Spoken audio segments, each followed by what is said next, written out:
제 19장. 여호와께서 모세와 아론에게 말씀하여 이르시되, 여호와께서 명령하시는 법의 율례를 이제 이르노니 이스라엘 자손에게 일러서 온전하여 흠이 없고 아직 멍에 매지 아니한 붉은 암송아지를 내게로 끌어오게 하고 너는 그것을 제사장 엘라살에게 줄 것이요 그는 그것을 진영 밖으로 끌어내어서 자기 목전에서 잡게 할 것이며 제사장 엘라살은 손가락에 그 피를 찍고 그 피를 해막 앞을 향하여 7번 뿌리고 그 암소를 자기 목전에서 불사르게 하되 그 가죽과 고기와 피와 똥을 불사르게 하고 동시에 제사장은 백향목과 우슬초와 홍색 실을 가져다가 암송아지를 사르는 불 가운데에 던질 것이며 제사장은 자기 옷을 빨고 물로 몸을 씻은 후에 진영에 들어갈 것이라. 그는 저녁까지 부정하리라. 송아지를 불사른 자도 자기의 옷을 물로 빨고 물로 그 몸을 씻을 것이라. 그도 저녁까지 부정하리라. 이에 정결한 자가 암송아지의 채를 거두어 진영밖 정한 곳에 둘지니 이것은 이스라엘 자손 회중을 위하여 간직하였다가 부정을 씻는 물을 위해 간직할지니 그것은 속죄제니라. 암송아지의 채를 거둔 자도 자기 옷을 빨 것이며 저녁까지 부정하리라. 이는 이스라엘 자손과 그 중에 거류하는 외인에게 영원한 율례니라. 사람의 시체를 만진 자는 이래 동안 부정하리니 그는 셋째 날과 일곱째 날에 잿물로 자신을 정결하게 할 것이라. 그리하면 정하려니와 셋째 날과 일곱째 날에 자신을 정결하게 하지 아니하면 그냥 부정하니 누구든지 죽은 사람의 시체를 만지고 자신을 정결하게 하지 아니하는 자는 여호와의 성막을 더럽힘이라. 그가 이스라엘에서 끊어질 것은 정결하게 하는 물을 그에게 뿌리지 아니하므로 깨끗하게 되지 못하고 그 부정함이 그대로 있음이니라.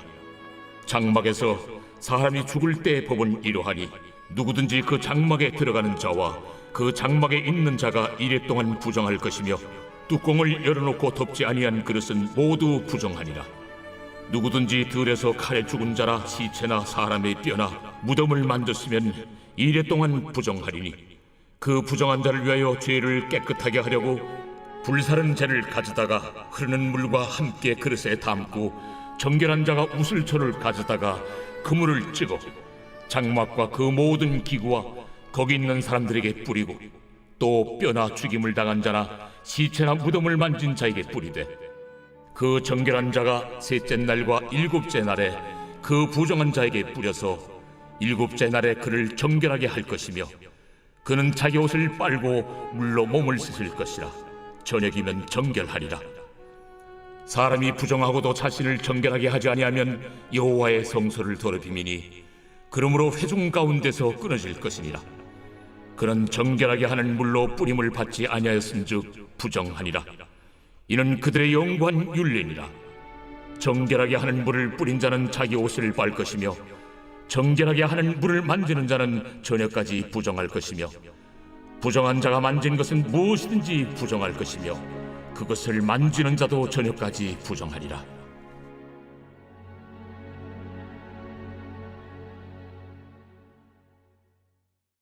빛이 있으라. 오늘도 하나님의 말씀의 은혜가 우리의 삶을 풍성하게 하시기를 주님의 이름으로 축복합니다. 자, 오늘 우리가 함께 나눌 말씀은 민수기 19장입니다.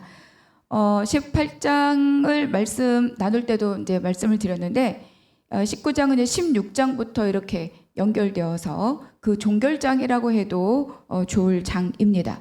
그래서 이제 16장 고라 사건 이후에 17장에서 백성들이 막 아우성을 치죠. 여호와의 성막에 가까이 가는 자마다 다 죽어야 됩니까? 죽을 수밖에 없습니까? 그러니까 고라 일당 또 다단과 아비람 또 연병 그래서 이런 모든 이 죽음 앞에 이제 백성들의 탄식이 있었습니다. 하나님 앞에 나아가는 것에 대한 두려움이 이 백성들의 마음에 있었죠. 그것에 대해서 하나님께서는 그렇지 않다 이렇게 말씀을 해주고 있는 거예요. 그러니까 18장에서는 제사장과 레위인을 통해서 백성들의 죽음을 당하지 않는다. 다시 말하면 제사장과 레위인들의 가장 중요한 일은 뭐냐면 성막, 회막, 성소를 거룩하게 하고 그것을 정결하게 지키는 일들이 바로 이 제사장 레위인이 해야 될 가장 중요한 직무인 거죠. 그리고 오늘은 이제 19장에서 부정을 씻는 물을 말씀하시면서 부정하게 된 자들을 이 부정함을 씻는 이 물을 통하여서 정결함을 얻고 부정을 방지하고 그리고 죽음을 방지할 수 있다. 그러한 내용이 이제 오늘 19장의 본문입니다. 근데 우리가 기억할 것은 불이 나와서 사람들이 살라지고 땅이 갈라지고 막 연병이 돌고 이랬던 것은 그들이 여호와의 성막에 가까이 갔기 때문이 아니라 하나님의 말씀하신 법과 질서대로 가까이 가지 않은 탓이다. 결국은 가까이 간 것이 문제가 아니라 어떻게 갔느냐. 지금 그 문제를 다루고 있는 거죠. 그들의 법과 질서로 가까이 간 것이 아니라 그들의 욕심, 그들의 탐심, 그들의 이 원망 이런 걸로 가까이 갔을 때 어떤 결과가 이루어지는가를 보여준 것이 이제 16장, 17장에 이르는 말씀입니다. 그러니까 하나님의 약속을 신뢰하지 않고 그리고 지도자로부터 백성에 이르기까지 원망 또 집단적인 반란 이런 걸로 인해서 이제 수많은 사람이 죽임을 당했습니다. 그 16장 말미에는 말씀하시죠. 또 고라 사건 이후에 연병으로 죽은 자가 14,700명이다. 그러니까 지금 이렇게 막 죽음이 계속 이어지고 있는 거죠. 그러니까 이 19장에서 맞이하는 이 백성들의 현실은 어떠하냐? 첫 번째는 뭐냐면 14장 가데스 바네아에서 정탐꾼 사건으로 인하여서 하나님 말씀하시잖아요. 그러니까 20세 이상으로 계수된 자들은 다 광야에서 엎드러질 것이다. 그러니까 지금 그러한 죽음이 계속 진행이 되고 있는 거고 또 16장 고라, 다단, 아비람 이들로 인하여서 죽은 많은 죽음들이 이제 엎드러져 있는 이런 상황입니다. 그러니까 이들의 이제 이 죽음이 굉장히 닥쳐 있는 현실인 거고 그리고 또 하나님의 임재가 있는 이 성막 그리고 이들의 이 진중앙에 결국 백성들의 이 오염이 함께 있게 되는 이런 현실이 지금 19장에서 맞닥뜨린 그런 현실들입니다. 따라서 이제 이 이스라엘 백성들에게 부정함, 시체로 인한 부정함은 굉장히 특별한 상황에 당하는 것이 아니라 굉장히 일상에서 지금 경험하게 되는 그 일상에서 수시로 벌어질 수 있는 그런 사건들이다. 이렇게 우리에게 말씀해 주고 있는 거예요. 근데 여러분 우리가 부정함을 일상에서 경험한다. 우리가 시체를 가까이 할 일이 아니라 결국 하나님을 거역하게 만드는 많은 요소들은 우리 주변에도 얼마든지 있다. 그러니까 여기서 지금 성경에서 말씀하고 있는 이스라엘 백성들이 경험하는 이 시체로 인한 이 부정함은 사실은 지금 우리들에게도 동일하게 경험되고 있는 현실이라는 것을 말씀해 주는 거죠. 우리도 예수 그리스도를 믿고 죄사함을 얻고 또 성령님의 인도하심을 따라 살고자 하지만 우리가 살고자 하는 곳은 우리가 지금 현재 발을 딛고 있는 것은 세상이고 또 내 안에 온전히 죽지 않은 내 자아가 늘 내 안에서 활동하고 싶어 합니다. 그래서 성령을 따르려고 함에도 불구하고 이 내가 완전하게 죽지 않는 이 내 자아가 영의 일을 따르지 않고 육의 일을 따르고자 하는 이 갈등 가운데 우리가 늘 놓여 있다는 거예요. 그래서 날마다 자기 십자가를 지고 자기를 부인하는 그 삶을 살아내야만 내가 온전하게 하나님으로 인하여서 깨끗함을 입은 자로서 삶을 살아갈 수 있다. 그것을 우리에게 또 말씀해 줍니다.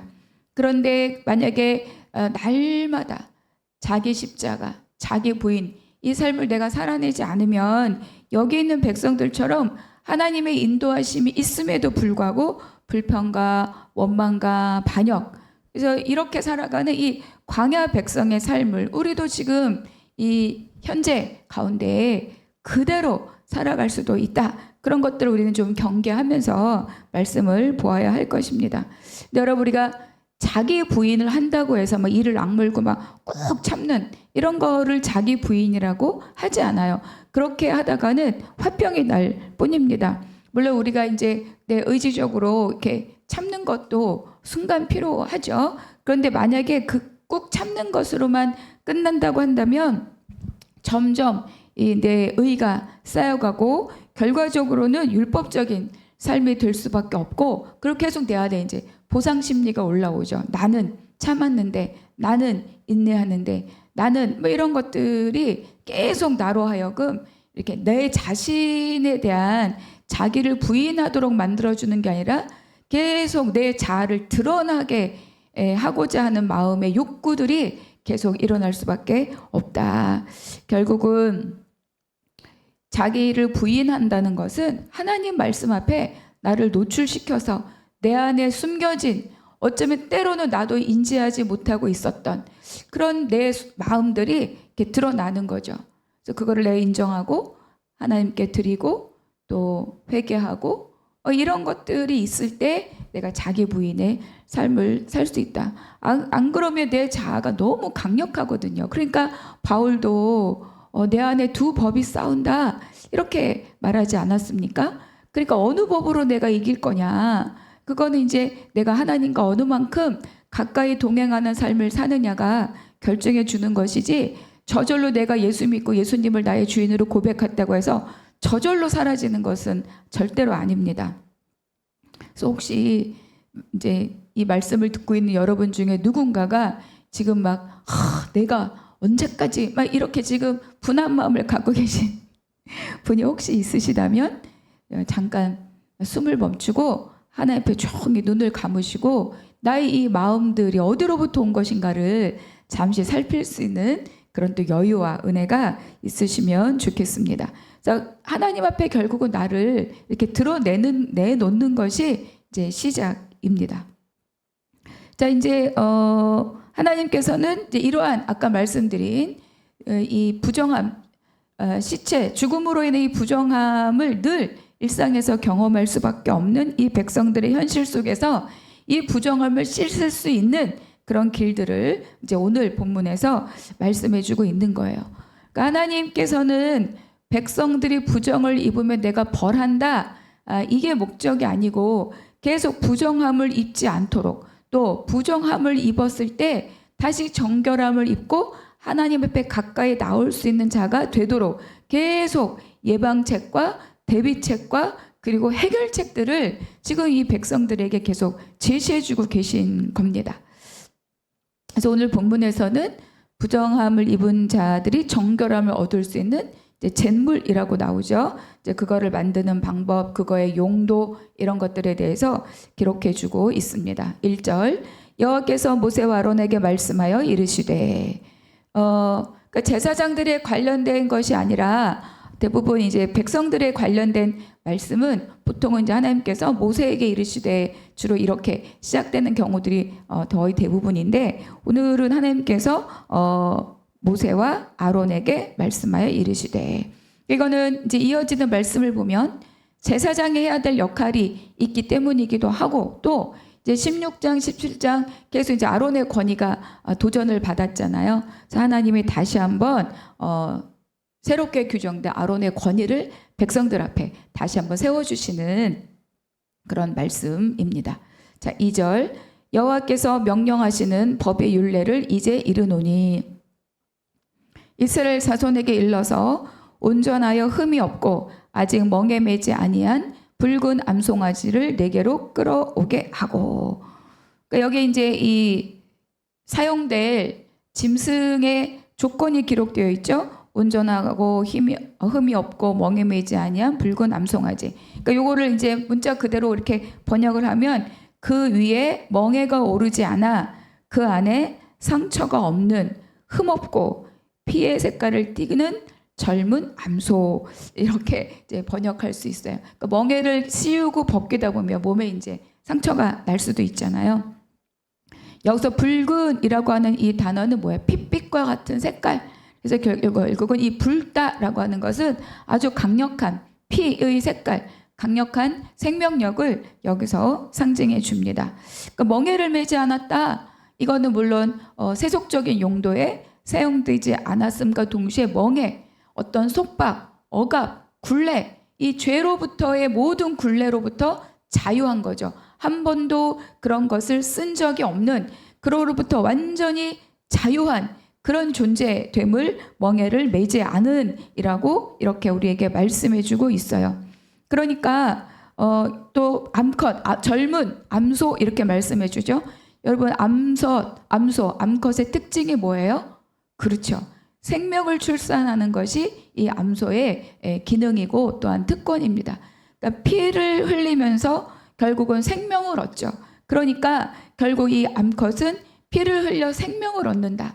결국은 여기서 말씀하시는 온전하여 흠이 없고 아직 멍에를 매지 아니한 붉은 암송아지, 결국 이거는 뭐예요? 죄의 속박으로부터 한 번도 죄의 속박을 받은 적이 없고 영원한 생명력을 가지고 있고 피를 흘려 생명을 사는 그분, 누구를 말하냐면 바로 우리 주 예수 그리스도를 예표하고 있습니다. 그러니까 죄가 있는 자가 죄 지은 자를 사해 줄 수 없죠. 그렇죠? 그러니까 인간은, 육을 입고 있는 인간은, 아담의 후손은 누구도 인간이 가장 큰 멍에인 이 죄의 문제를 해결할 수 없어요. 온전하시고 흠이 없고 완전하게 오신 예수 그리스도, 그분이 유일하게 우리의 죄를 해결해 주실 단 한 분이시다. 그거를 여기서 붉은, 온전하고 흠이 없고 아직 멍에 매지 않은 붉은 암송아지, 이걸로 우리에게 예표해 주고 있는 거죠. 그러니까 이 출애굽한 백성들에게 너희의 정결함을 어떻게 얻을 것이냐를 말씀하시면서 그거를 읽는 우리에게, 또 후대의 모든 사람에게 마지막 이거를 완성할 분이 있으시다. 그분이 예수 그리스도이시다. 이렇게 말씀해 주고 있는 거예요. 그리고 우리에게는 어떻습니까? 그분이 이미 오셨죠. 그분 이미 십자가, 부활, 승천으로 그분이 이미 모든 구속사역을 완성하셨다. 우리는 이거를 기억해야 됩니다. 나는 어떤 자인가? 그분을 통해서 완전하게 죄사함을 얻은 자로부터 이제 내가 출발을 한다는 거예요. 그래서 여기 있는 붉은 이 제물로 사용되는 이 암송아지, 바로 우리에게 참 생명 되시고 또 우리에게 참 생명을 주신 예수 그리스도, 그분을 우리에게 말씀해 주고 있다. 자, 그런데 이제 그 제물은 어디서 누가 어떻게 잡았는가? 3절, 너는 그것을 제사장 엘르아살에게 줄 것이요 그는 그것을 진영 밖으로 끌어내어 자기 목전에서 잡게 할 것이며. 그러니까 이제 이 붉은 암송아지를 잡는 일은 아론이 하지 않고 누가 하라고요? 엘르아살. 그렇죠. 그러니까 이 피를 가까이 하고 죽음과 가까이는 이 모든 부정으로부터 하나님이 이제 아론을 보호하시고, 왜냐하면 이제 대제사장이 오염을, 부정을 입으면 안 되니까, 그래서 엘르아살에게 이 일을 맡기셨습니다. 대제사장은 고륙, 친부모가 돌아가셔도 문상할 수 없다는 거 우리 이미 레위기에서 공부했죠.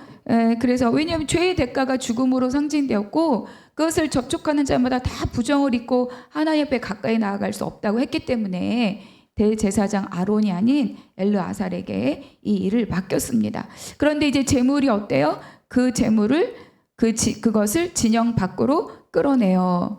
그러니까 진 안에서 제물을 잡는 것이 아니라 진 밖으로 이 암송아지를 끌고 가서 진 밖에서 이 제물을 잡도록 했습니다. 다른 속죄제의 제물들은 다 성막 안에서 잡잖아요. 회막문이나 번제단 북편에서. 그런데 이 붉은 암송아지는 진 밖으로 끌고 나가도록 해라. 그러니까 이것도 우리에게 뭘 말해줍니까? 지금 이 붉은 암송아지는 계속 우리에게 예수 그리스도를 우리에게 예표하고 보여주고 있는 그림이에요. 그러니까 진영 밖으로, 이들이 살고 있는 곳 밖으로 끌고 나가서 잡으라. 결국 이것은 뭐냐면 예루살렘 성 밖에서 골고다 언덕에서 십자가를 지고 우리의 죄를 대속하신 바로 그 예수 그리스도를 우리에게 또 말씀해 주고 있습니다. 히브리서 13장에 이렇게 기록하고 있죠. 이는 죄를 위한 짐승의 피는 대제사장에 가지고 성소에 들어가고 그 육체는 영문 밖에서 불사름이라. 그러므로 예수도 자기 피로써 백성을 거룩하게 하려고 성문 밖에서 고난을 받으셨느니라. 일반적인 속죄제를 드릴 때 대속죄일에 제사장의 짐승을 잡고 피를 성소 안으로 갖고 가서 번제단에 바르고 휘장에 뿌리잖아요. 그런 것처럼 예수님도 영문 밖에서 피를 흘려 백성을 사하셨다. 성문 밖에서 고난을 받으셨다. 이렇게 히브리서에서 말씀해 주고 있어요. 그러니까 우리는 계속 이 붉은 암송아지를 읽으면서 계속 우리 안에 뭐가 지금 떠올라야 돼요? 예수 그리스도의 십자가가 우리 안에 떠올라야 됩니다. 그분이 왜, 어떻게, 무엇을 위하여 그 고난의 길을 감당하셨는가, 이게 내 안에 계속 새겨져야 돼요. 그랬구나. 스토리 읽듯이 그러지 말고 내 안에 예수 그리스도의 십자가, 우리에게 참 생명의 길을, 바로 그분이 우리에게 복음이잖아요. 너는 죄로부터 해방되었다. 너는 자유한 자다. 너는 죄의 노예가 아니다. 너는 하나님의 자녀이다. 이거를 우리에게 말씀해 주시는 것이 예수 그리스도의 십자가 아닙니까? 그것으로부터 우리는 새롭게 출발하는 인생이라는 것을 여기서 다시 한번 우리 안에 새기시기를 부탁을 드립니다. 4절부터 6절까지 이제 이 제물을 어떻게 처리하는가. 4절에 보니까 암송아지 피를 찍어서 회막을 향해 7번을 뿌리라. 또 가죽, 고기, 피, 똥 다 뭐예요? 불사르라. 그리고 백향목, 우슬초, 홍색실을 그 사르는 불 가운데 던져서 함께 사르라. 이렇게 말씀해 주고 있어요. 피를 이제 진 밖에서 짐승을 잡았으니까 그 흘린 피를 찍어서 회막문에다가 7번 뿌려라. 자, 우리가 속죄제를 드릴 때 어때요? 피를 찍어서 결국은 뭐예요? 번제단 뿔에도, 번제단에도 바르고, 뭐 이제 신분에 따라 다르지만 휘장에도 뿌리고 이렇게 하죠. 그 남은 피는 다 번제단에 쏟죠. 그러니까 피 흘림이 있어야, 죽음이 있어야 생명이 있다. 이거를 우리에게 말씀해 주는 것이고, 결국은 이 회막을 향한 이 의식이 이 지금 붉은 암송아지를 통하여서 만들어지는 이 제물이 결국 회막의 정결함과 더불어서 그때 그 속죄제를 지금 우리에게 뭐예요? 이렇게 동일한 효력이 있음을 우리에게 보여주고 있는 거죠. 그러니까 하나님의 임재가 있는 회막, 그리고 그 안에 성소, 지성소, 그 안에 있는 하나님의 언약궤, 그러니까 그것을 향해서 이 피를 뿌리도록 했습니다. 그리고 또 두 번째 뭐죠? 가죽, 고기, 피, 똥, 뭡니까? 하나도 남김없이 다 불사르라. 이렇게 말씀해 주는 거예요. 그러니까 이거는 희생제물의 완전한 태워짐을 우리에게 말씀해 주고 있어요. 그러니까 하나도 남김없이. 일반적인 번제는 가죽은 벗기잖아요.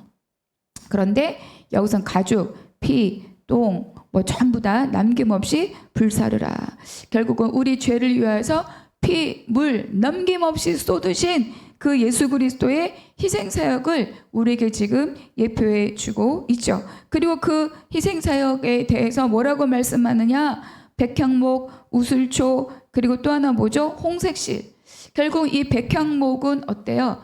백향목은 굉장히 단단하고 질 좋은 그런 나무입니다. 그래서 다윗이 자기 집을 짓거나 솔로몬이 성전을 지을 때 다 무슨 나무를 쓰죠? 이 백향목 나무를 썼습니다. 결국은 이 백향목의 의미는 뭐냐면 영원함을 말해줘요.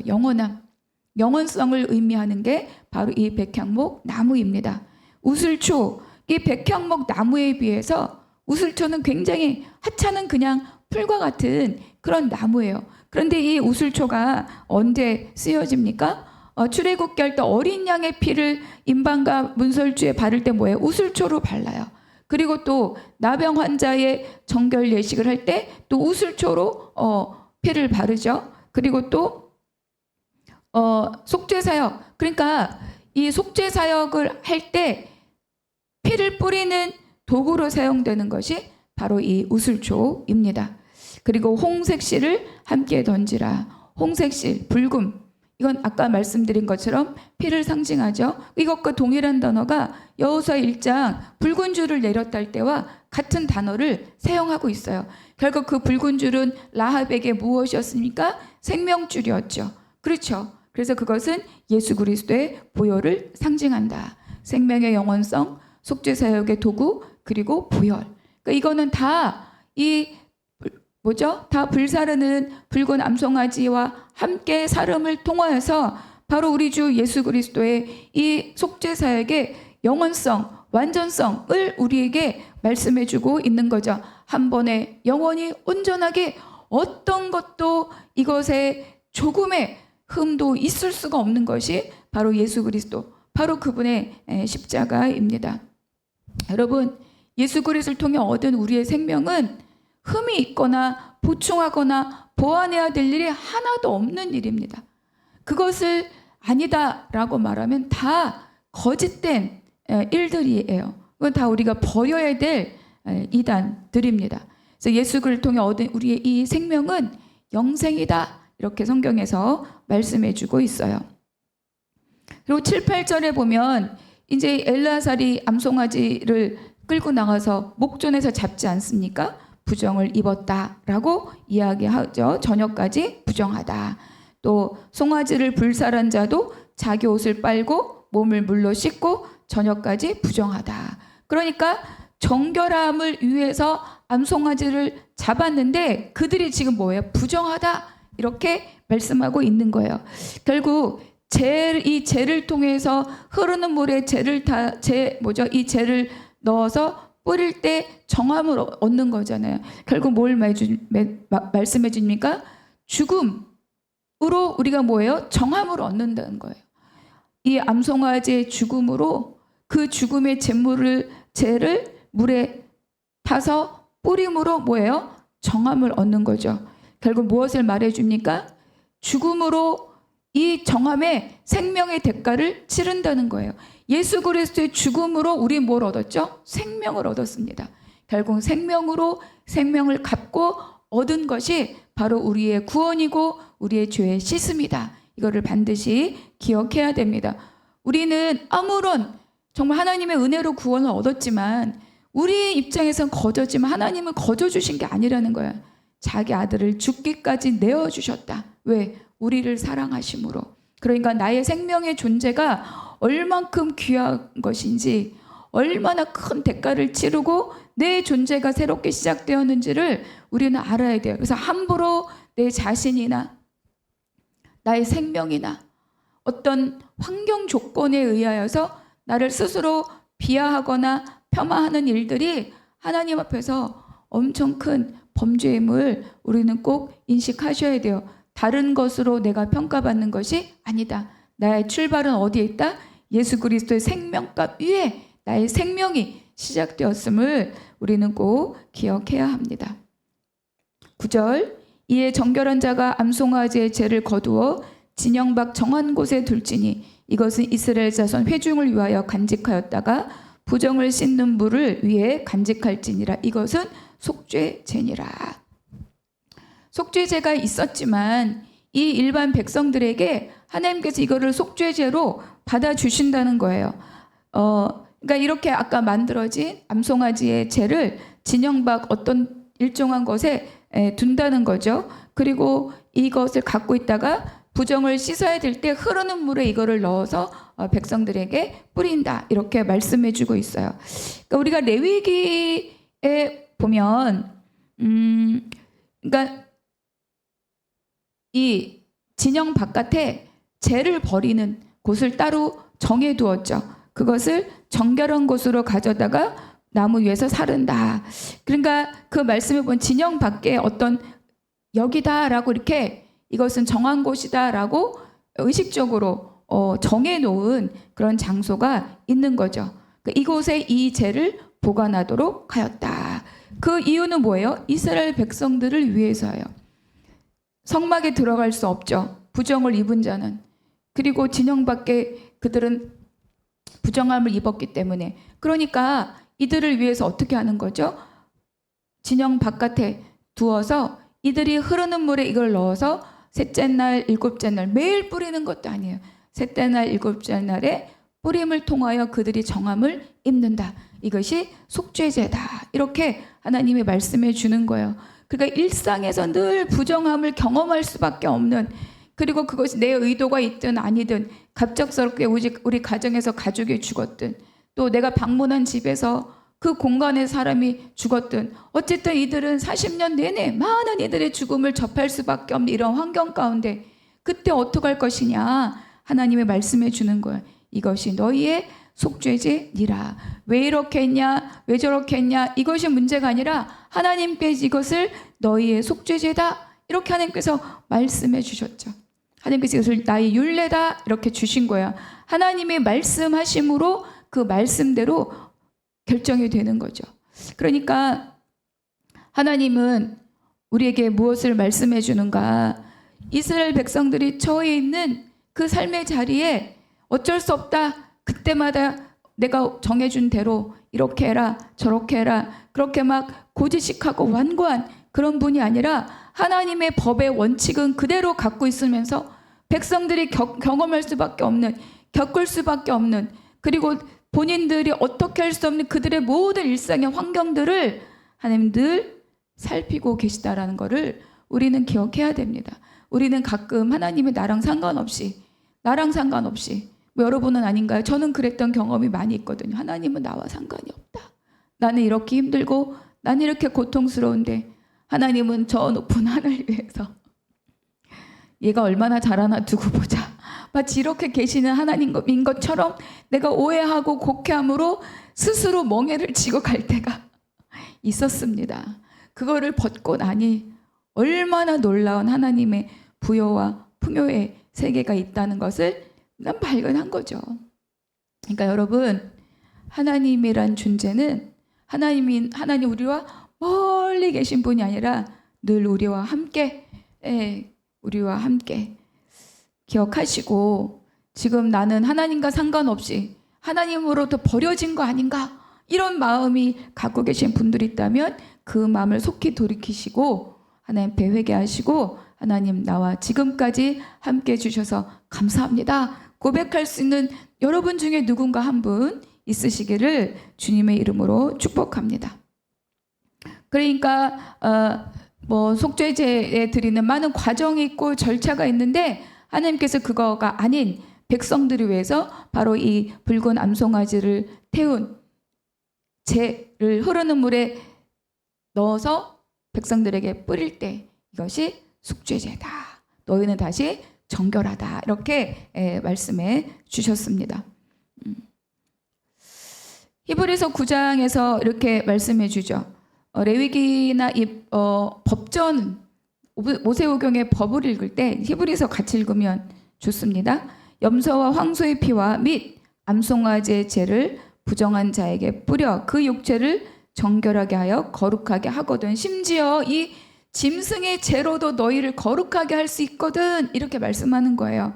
14절 히브리서 9장입니다. 하물며 영원하신 성령으로 말미암아 흠없는 자기를 하나님께 드린 그리스도의 피가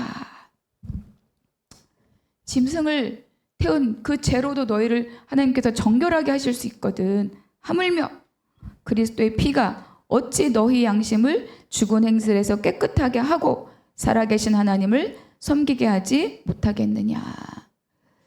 죽은 행실은 뭘까요? 죽은 행실. 그렇죠. 스스로 의로워지려는 행실. 그렇죠. 스스로 내가 모든 것을 그러니까 이거는 생명력이 없어요. 왜냐면 우리 죄인이고 내 의지로 가고 있는 일들은 생명과 관련 없는 생명은 뭐예요? 예수 그리스도잖아요. 그러니까 영원하신 성령으로 말미 흠없는 자기를 하나님께 드린 그리스도의 피가 어떻게 너희의 죽은 행실로부터 깨끗하게 하지 못할 수가 있느냐? 어떻게 살아계신 하나님을 섬기게 할 수 없겠느냐? 그러니까 뭐예요? 내가 온전하게 예수 그리스도의 십자가를 붙들고 또 성령의 인도하심과 함께 하면 이 모든 것을 다 할 수 있다는 거예요. 내가 죽은 행실에서 벗어나고 살아계신 하나님을 온전하게 섬길 수 있는 그 삶을 내가 지금 우리 모두가 살 수 있다. 만약에 내가 그러하지 못하고 있다면 내가 다시 돌아봐야 되는 거죠. 왜 그게 안 되고 있을까? 내 안에 정말 이 예수 그리스도 성부, 성자, 성령 하나님을 통해서 나에게 성부 하나님의 그 구속의 사역과 십자가를 지신 예수님의 사역과 그리고 지금 고해 살아서 우리와 늘 함께 가시고 탄식하며 함께 기도하고 우리와 함께는 성령 하나님의 그 놀라운 삼위 하나님의 사역 가운데 내가 온전하게 거하고 있는가? 우리가 이걸 한번 돌이켜 볼 수 있는 거죠. 12절 제물로 자신을 정결하게 할 것이다. 13절과 20절에 동일한 말씀을 합니다. 누구든지 죽은 사람의 시체를 만지고 자신을 정결하게 아니하는 자는 여호와의 성막을 더럽힘이라. 여호와의 성막을 더럽힘이라가 결론이 아니라 내가 만들어준 이 붉은 암송아지의 죄를 흐르는 물에 셋째 날 넷째 날 뿌린 자는 정함을 입고 성막 앞에 하나님 앞에 가까이 올 수 있고 죽음을 면한다. 이게 결론입니다. 그래서 오늘 이 붉은 암송아지의 그 제물의 조건, 제물의 처리, 그 제물로 인한 결과, 우리가 이거를 말씀 안에서 읽으시면서 예수 그리스도 그분이 나에게 지금 어떤 존재로 나와 함께하고 계신가, 이거를 마음에 새기는 오늘 한날이 되시기를 주님의 이름으로 축복합니다.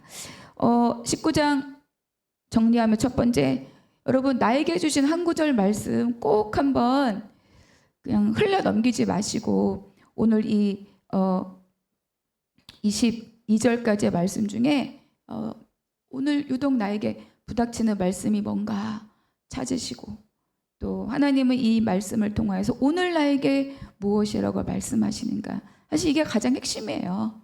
아침에 새벽 예배, 새벽 예배 온라인으로도 현장에서 드렸다, 이걸로 뭐 그것도 감사한 일이지만 그걸로 족하는 걸로 끝내지 마시고 이 한 장의 말씀 안에 오늘 유독 나에게 부닥치는 말씀, 그거 하나만 붙들어도 오늘 하루 내가 말씀 안에서 말씀을 새기면서 한날을 살 수 있습니다.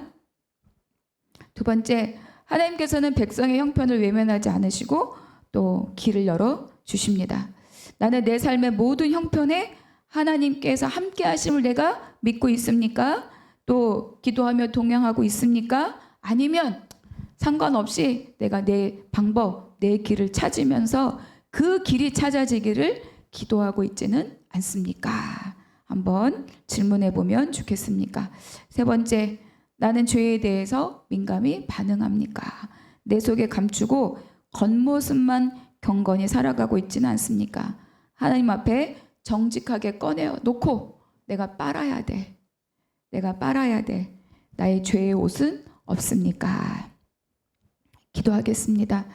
하나님 감사합니다. 오늘 19장의 말씀 가운데 나에게 또 붙들게 하신 한 구절의 말씀, 오늘 또 내 말씀의 지표로 삼고 말씀 붙들고 승리하며 살아가게 하여 주시옵소서.